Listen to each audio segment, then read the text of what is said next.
இதுக்கு மேலேயும் தங்கமயிலை காப்பாற்றிக்கிட்டே இருந்தாங்க அப்படின்னா இந்த கதை இன்னொரு சிறகடிக்க ஆசையாக மாறும் அப்படிங்கிறதுல எந்த சந்தேகமும் கிடையாது. சிறகடிக்க ஆசை சீரியல் இன்னமும் நல்லா டிஆர்பியில் போனாலும் அந்த கதையில் இருக்கக்கூடிய கதை மாந்தர்கள், கேரக்டர்ஸ், அதுக்கப்புறம் ஃபில்லர் எபிசோடு கூட ஜாலியாக எப்படியா கொண்டு போயிட முடியும். ஆனால் பாண்டியன் ஸ்டோர் சீரியலை பொறுத்த வரைக்கும் இந்த கதையில் நிறைய கேரக்டர்ஸ் மேலே நம்ம கோபம் இருக்கிறதும் இந்த கதையை தள்ளுறதுக்கான ஒரு முக்கியமான காரணம். வேணால் தங்கமயில் எப்போ சிக்குவாங்கன்னு பார்க்குறதாகட்டும், பாண்டியன் சில நேரங்களில் நல்லவராகவும் சில நேரங்களில் சரியில்லாத மாதிரி நடந்துக்கிறதாகட்டும், இந்த மாதிரி சில கோமதியின் பண்ணுற அழிச்சாட்டியங்களாகட்டும், எதிர்த்த வீட்டுக்காரங்க பண்ணுற பிரச்சனையாகட்டும் சொல்லிட்டு தான் அதெல்லாம் நம்ம கதையை பார்க்க வைக்குது. இந்த சமயத்தான தங்கமயில் எல்லா வகையிலையும் நிஜமான தங்கத்தில் செஞ்ச மாதிரி தரடி தூக்கி வச்சு ஆடுறதும், அவங்க செய்கிற எந்த விஷயத்துலையுமே யாரும் மாட்டாமல் இருக்கிறதும், காசு மாலையை போட்டு பார்க்கணும்னு ஆசைப்பட்டாங்க அரசி, டபக்குன்னு இவங்க தூக்கி அதை ட்ரெஸ்ஸுக்குள்ளே ஒழிச்சு வச்சுக்கிட்டாங்க. அது என்ன ட்ரெஸ்ஸுக்குள்ளே ஒழிச்சு வச்சுட்டா அது எப்படி நியாயமாகும்? திருப்பி அதை தூக்கி ஒரு டப்பாக்குள்ளே போட்டு திருப்பி எடுத்து அது பேக்குள்ளே வச்சுட்டாங்க. அது எப்படியாச்சும் யாருக்கும் தெரியாமல் கொண்டு போய் அவங்க அம்மாட்ட கொடுத்துடலாம் அப்படின்னு முடிவு பண்ணிருக்காங்க.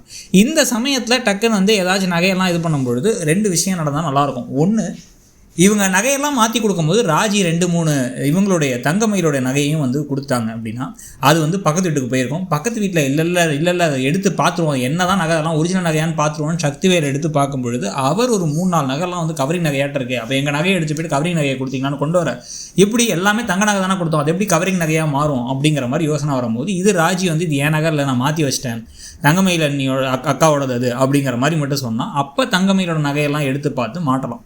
இல்லை அப்படின்னா இப்போவும் அந்த நகையை அவங்க உத்து பார்க்கும்பொழுதே ஒரு மாதிரி திருன்னு பார்த்தாங்க. மீனா அப்படியே லைட்டாக போட்டு வாங்குற மாதிரி, அப்புறம் அவங்க நகையை காமிங்க, நகையெல்லாம் டிசைன்லாம் ரொம்ப நல்லாயிருக்கு, இந்த மாதிரி தான் நானும் வாங்கணும்னு ஆசைப்பட்டேங்கிற மாதிரி எடுத்து நார்மலாக பேசுகிற மாதிரி பேசி ஏற்கனவே எனக்கு இருந்த சந்தேகத்தை கன்ஃபார்ம் பண்ணிக்கிறேன் அப்படின்னு எடுத்து பார்த்து இந்த நகை கருத்து இருக்குது, இந்த நகை ஒரிஜினல் நகை இல்லை, இது கவரிங் நகையாக இருக்கிறதுக்கான வாய்ப்புகள் தான் ஜாஸ்திங்கிறத மட்டும் கண்டுபிடிச்சாங்கன்னா பயங்கரமாக இருக்கும். அப்போ ஏற்கனவே தங்கமயில் 5,000 ரூபாய்க்கு புக் பண்ணேன், ஹனிமூன் போயிருக்கேன்னு போயிட்டு 20,000 ஆனதையும் 26,000 ஆனதையும் 21,000 ரூபாயை கதிரும் செந்திலும் தான் ஏற்பாடு பண்ணி, ஆக்சுவலாக செந்தில் ஒரு ஏற்பாடும் பண்ணல, அவர் பெப்பர் பேன் தான் நின்றுருந்தார். எல்லா காசையும் அந்த 21,000 மொத்தமாக ஏற்பாடு பண்ணி கொடுத்தது கதிர் தான். அவங்க அப்பாட்டேருந்து 10,000 திருடி, கல்லாலேருந்து 1,000 ரூபாய் திருடி, இவரோட காசு 6,000, ஃப்ரெண்டு கிட்ட 4,000ன்னு சொல்லிட்டு எல்லாத்தையும் ஏற்பாடு பண்ணி கொடுத்தாரு.